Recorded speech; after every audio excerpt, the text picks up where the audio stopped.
Hello, my name is Katarina Gеорге. I'm from Berlin, an urban planner, and I'm currently working here in the city of Kiev for the Kiev city administration. My issue today to talk is about water in the city. The importance how waterfronts and the water itself has for the whole city structure and for the life in the city. Next, please. I will show you some examples from German cities, starting with the city of Berlin, who has made a waterfront development concept. Next. Oh, it's not good to be seen, but the waterfront of Berlin along the main river, which crosses the city center, had been neglected for a very long time. In Berlin there was a special situation that the Berlin Wall went along the riverside, and so it was blocked, the river was blocked to both sides, to the east and to the west as well.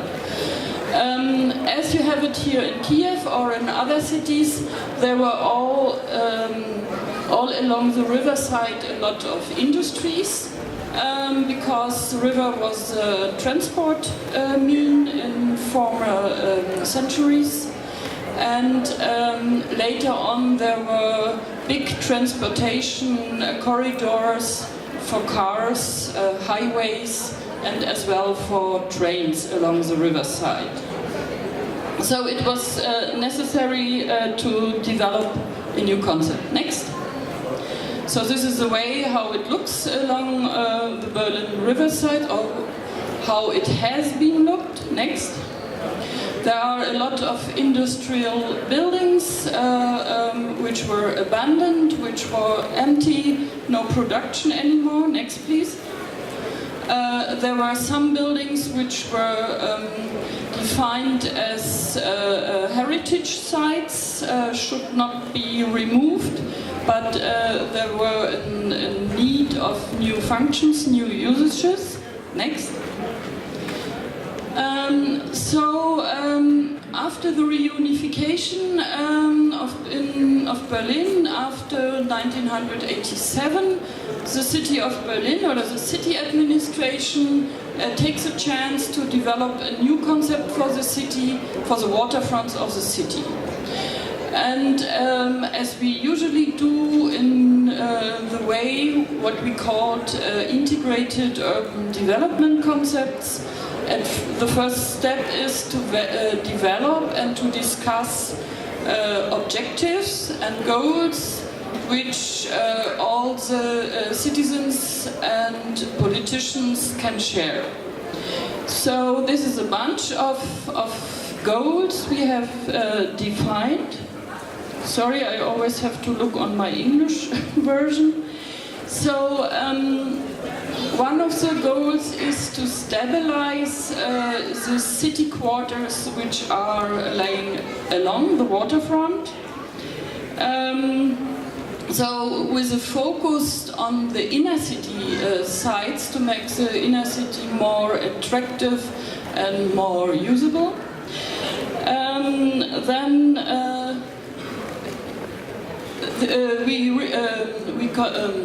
We discover that the river sites are very important for tourism and for the whole image of the city.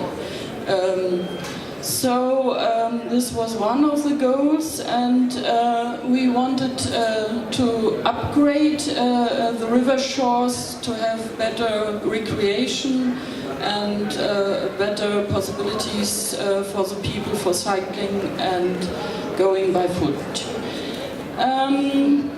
Next, please. So this is a picture of the water development concept. You can see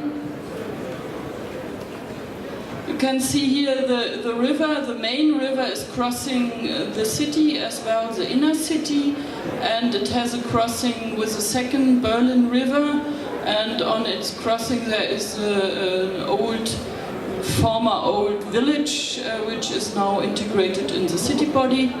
And we have here the center with a lot of activities for which special measures are planned. And then we have here the southeast area where a lot of lakes and recreation areas and water is to be found. Next, please. Out of this development concept, we choose 4 areas or 4 city quarters, which can be an example for the rest of the city and which we can develop in the next 10-15 years. One is the crossing of the 2 rivers with the old core of this old village or little town. And the other is the governmental district in the middle of the city, which is very much used by tourism, but as well by politicians and the citizens themselves. Next. So one example where I have worked for several years from this waterfront development concept is a part of the river Spree. It is a bay, it is a lake which consists out of a bay from the river. Next. Oh, it's very bad to be seen. Here also we started to define the development goals and objectives, how we wanted to develop this area. Because it was one of the first projects after reunification, we said this need a very high quality of architecture and of the design of the urban space. It should have, as the whole city center, a mixture of living and working areas together with recreation and social infrastructure. It has to be a good example for sustainability, so it has to be the reminiscence of the former industrial use, which had polluted the ground and had polluted the water in the bay as well. Had to be cleaned up as a good example for sustainability. And the last point is it should be as well economical, positive for the city budget. How it is to be done, it is a difficult way. It is defined in our laws that if we define a special area in the city, we can define it as an urban development area with special boundaries, and inside the city can benefit from the uprise of the quality and of the value of the real estates. So the owners of the real estate had to pay back the city for all the efforts the city has done. Next. The program for this quarter was to build 5,000 apartments. And so in Berlin it's usual to have a rent apartment and not so much properties. Berlin is a city of tenants. Other cities in Germany have more properties, but Berlin is traditional a city for tenants. They also plan to have 30,000 new job stations. This was not realized at the end because after reunification and Berlin again became a capital, there were too many office spaces all around the city, so that it was difficult to bring all these companies and services to this area. So we have perhaps a half of job stations created. important as well to have the infrastructure which is needed, 2 schools, 2 daycare centers, 5 kindergartens, youth club, and a day center for old people. And what we wanted to have is the accessibility along the river shore and along the bay, and to have a possibility or a good quality of walk and footpaths which goes all the way at the bay. Next. Yeah, this is picture shows you the cleaning up of the area. That was demolition of no-need building structures, as well as exchange of the ground, which was polluted. Next. As well as cleaning the bay, the water in the bay, which was very complicated and cost a lot of money. Next. If you want to do such a big project, you need not only final solutions, but you also need temporary solutions. Temporary solution in this case was to build these paths along the waterfront as quick as possible. And there were a lot of difficulties to get access to private properties. So sometimes you cannot only rent, for example, a property and not buy it, or some private owners totally neglect the access to their properties. Like here, they go to court, and so the city was forced to continue the pathway through a wooden bridge which goes through the water, so that you did not touch the private property. But at the end we have finished this pathway after 2 years, and it was very important to attract investors, but as well to show the citizens what is the quality of this waterfront. Because before the waterfront was blocked by industry, nobody could enter. And so nobody had even the imagination or the idea how beautiful this area can be. So this was the first step as a pilot project to attract other investments and other usages. Next. Yeah, being on the waterfront gives you the possibility for extraordinary solutions. So we had one problem because we did not have the land plot for the youth club. So we decided to make it on a ship, because we had already the money from the city to build this youth club, but we don't have the ground, the real estate. So we find the solution and said, okay, we put it on a ship, and this ship we can move later on to this place where we got the plot. Yeah, next. Or other solutions can be at the waterfront, can be water housing, floating homes, or construction which are on the water and not on the side of the water. Next. Yeah, the next example is 1 minute. I have to got back my information. Yeah. So the next will be an example for excavation of rivers and canals which had been refilled or which are under streets and not to be seen anymore, and to bring back this quality of water in the city. And you as well have several examples here in Kiev. You have the Libet River, or you have other rivers which are have connected in former times, the Dniepro River.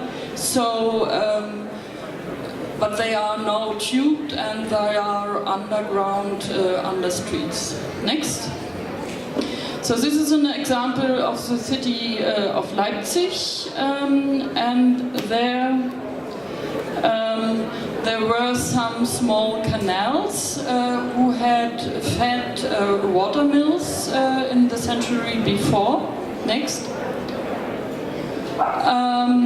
So these were two small rivers who had these canals, and they were built and reconstructed and excavated also after the reunification. So the first one they started in 1994. This was a Pleiße, so-called Pleiße mill race. Pleiße is the name of the river. And the other one they did later on and finished it in the end of this year, or will finish it. It's Elster mill race. Elster is the other river. Next, please. So here you can see how this canal looked like in the 1930s. Then in the 70s, 80s, 90s, it was filled up and it was a parking place, like you know it from Kiev as well. And at the end of the 90s, beginning of the new century, they have brought the water again to the surface and have a very attractive waterfront created. Next one. This is the inner city of Leipzig, and you cannot see it very well here. So they continued to bring this water again to the surface. Next. This was highly discussed with the citizens and the people who lived along this river, because it's a very big building site which has to happen to do this work. But a lot of citizens helped to reconstruct this area, and so it took around 10-15 years to finish this project. Next. Here you can see that this track of the canal is very close to public housing and to residential areas. And so the people who live there, they have in front of their house, they have this building site for a very long time. But at the end, they have a very attractive living situation afterwards. Next. This is an example from Berlin. We also had this in the mid of the 19th century. They built this canal, which should connect one of the main canals and the main river in Berlin. But it never worked very well. It has not the speed which is needed for the water flow, so it was smelling and not working well. So it was filled up very, very early, and there was a kind of... Next, please. There was a landscape architect, very famous one, who designed on the surface or inside these canals a nice park called Sunken Park, and then after the Second World War it was filled up with rubble. And then, can you go back one? Can you go back? No, the other one. Was a direction, yeah. And then after the war, when Berlin was divided, there was a war just on this canal. And at the next new century, no? Yeah. So it was... this was recreated again as a a landscape, this sunken garden, and only this big basin called Angel's Basin, this was again filled up with water. Next. Next. Yeah, this is a very new project. There was a big discussion in Berlin because there were some engineers who had the ideas to clean a part of the river Spree, the main river, in the very city center behind the foreign ministry, and to give this water or this part of the river the quality of a swimming pool. And so this is in the moment it is under planning to try to find this or to bring back this water quality to this area, and this will be very sure a very high tourist attraction. Next. Yeah, this is renaturation. It's another aspect of city water in the city under the condition of the climate change. There are several cities who are suffering from more flooding than before, and they have to find solutions according to this flooding, according to this water, which could endanger their cities. Next. The first example is the River Isar, the main river in Munich city, big city in southern Germany. It's a river coming from the high mountains of the Alps and going through the city of Munich. And this was in the there were a lot of flooding in the city in the last decades, so the city thinks, what can we do against this, or how can we give the river more space, and how can we as well develop a better quality for recreation and for the landscape around or along the river. Next. So the administration of the city of Munich developed several measures to deal with this river, and one of these measures to expand the riverbed and so give more space for water and for flooding, and to repair the dikes. There were gravel surfaces along the river where the people can walk and can grill or can do some leisure things and have a better view on the river. And through a very good water management, they can they have brought back a lot of the flora and fauna of the river neighborhood. Next.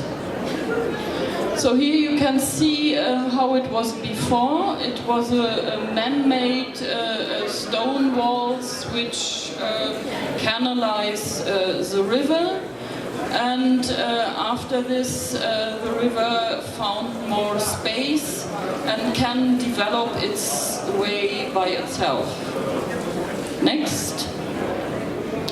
Here you can see the whole track of this river, or this part of the river, which is already renaturated.